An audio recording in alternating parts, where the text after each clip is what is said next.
Nasıl yıkıyor?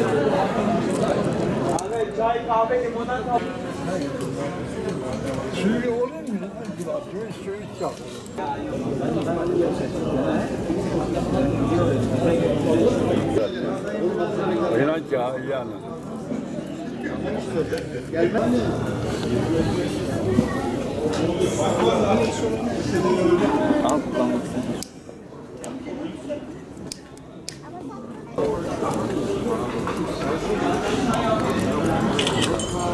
Ben yaklaşık 20 senedir bu işi yapıyorum. Daha önce başka bir işle uğraşıyordum ama biz Mardinli olduğumuz için, Mardin Midyat olduğumuz için bu bizim kendi icatlarımız olduğu için bu tesbihler bunlara döndük. Aslen Mardin Midyatlıyım.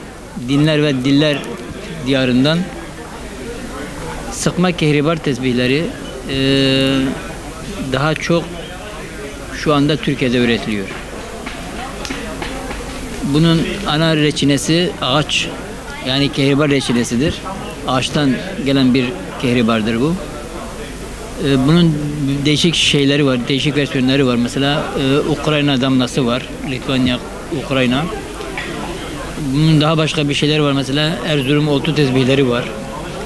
Daha başka bir şeyleri var. Mesela Çekoslovak Katalin var, Alman zarı var. İşte Beyrut damlası var. Çeşit çeşit tesbihler var ama burada en çok kullanılan, en çok tüketilen tesbih bunlardır. Şimdi tesbih bizde aslında yani tesbihat. Birinci görevi tesbihattır. Zikir. Subhanallah, Subhanallah, Subhanallah diye. İkincisi de sabırdır. Üçüncüsü de arkadaştır. Bu bir nevi arkadaşındır, yol arkadaşındır. Sen bir yerde yalnız kaldığın zaman bunu arkadaşın olarak kullanabilirsin. Bunu bir yere gittiğin zaman bununla sabır çekebilirsin. Yani bu seni dinlendirir. Ayrıyeten bunun çok özellikleri daha var ama biz hani bazı şeyleri bir anlamda şey yapamıyoruz. Bunu çektiğin zaman bedenindeki bütün damarlar çalışır. Bedendeki bütün damarlar çalışır. Mesela örneğin Allah göstermesin insanda bir hastalık olur. Doktora gidiyor. Doktor ona stres topu veriyor. O topu sıkıyor böyle. Ama bunu böyle çektiği zaman bu da bir nevi damarlar çalışır. Ta kalbe kadar giden damarlar hepsi çalışır.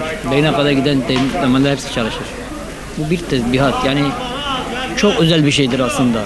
Yani her insanın kullanılması gereken bir tesbihtir. Şimdi bu yedek habbe. Buna bizim yedek habbe dediğimiz şeyler, bunlar yedek habbedir. Ayrıyeten imamenin ucundaki süsüdür. Bu imamdır. Bu cemaattir. Bunlar bir olduğu zaman hani bir olduğu zaman çok güzel olur böyle. Tüm olur. Bu bir imam. Bu da yani bunların birleşmesi olması bir bütünlük sağlıyor yani. Şöyle yani tabii ki bunu önderimiz ve biz de onun arkasında. Yani tabii ki buna bir benzetme olmasın da. Kaç tane abi? Bu ümmetin imamı diyelim. Bunlar da ümmet. Yani arkasına gitmesi lazım yani. Bir bütün olması lazım. Yani şimdi şöyle bir imamesi olmadığı zaman her birisi bir tarafa dağılır. Her birisi bir tarafa dağılır. Yani bir şeyi anlamı kalmıyor böyle.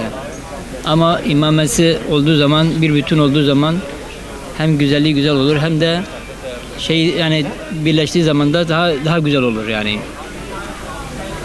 Tesbihlerin çeşitleri çoktur yani. Bir de ayrıyeten şöyle 3 devir dediklerimiz şu şekilde 99 adet tesbihat için Subhanallah, Elhamdülillah ve Allahu Ekber diye yani bu 3 devir. Bu da kuka. Bu da Afrika'dan gelen bir ağacın cevizinden yapılan ayrıyeten bu eldeki mikrobu da çekiyor. Yani bu daha önce Osmanlı zamanında dezenfektan görevi gören bir tesbihtir. O zaman dezenfektan yoktu. Doktorlar bunu çekerekten eldeki mikrobu öldürüyorlardı. Ondan sonra ameliyata falan girerlerdi ya da saraylara. Saray çalışanlar da bunları muhakkak bunlarda olurdu yani bu tesbihlerden. Kuka çok önemli bir tesbihtir. Doğal bir ağacın cevizinden yapılan bir şeydir yani tesbih. Şimdi bizim için tabii ki ticaret değil.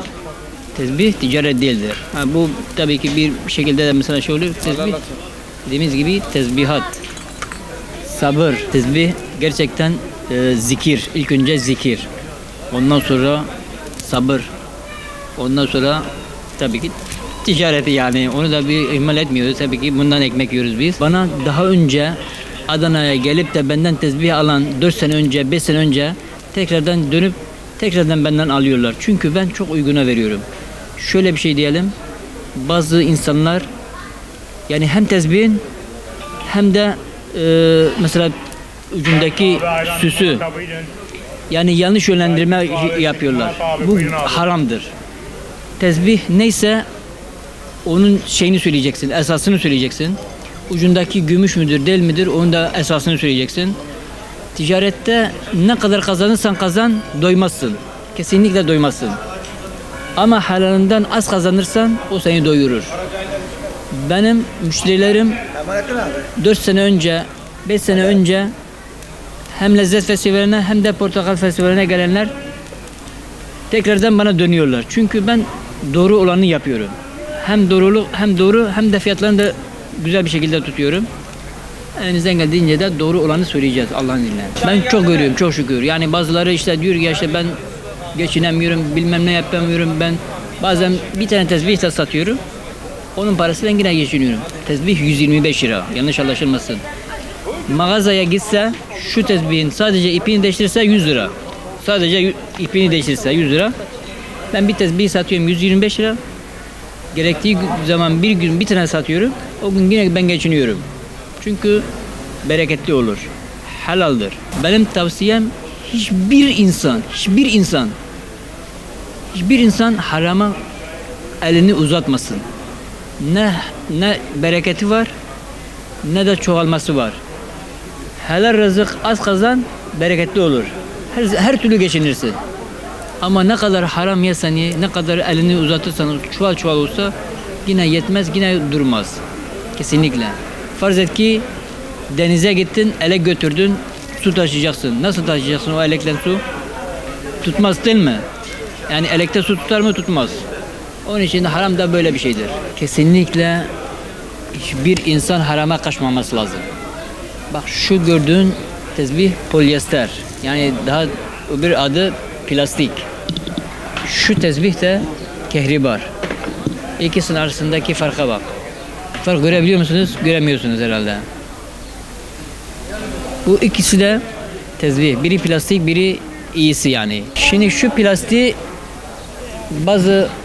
bazı arkadaşlarımız çok pahalıya satıyor. Yani şunu ben 250'ye satıyorum. Şunu 50 liraya satıyorum. Yani bir ip fiyatına.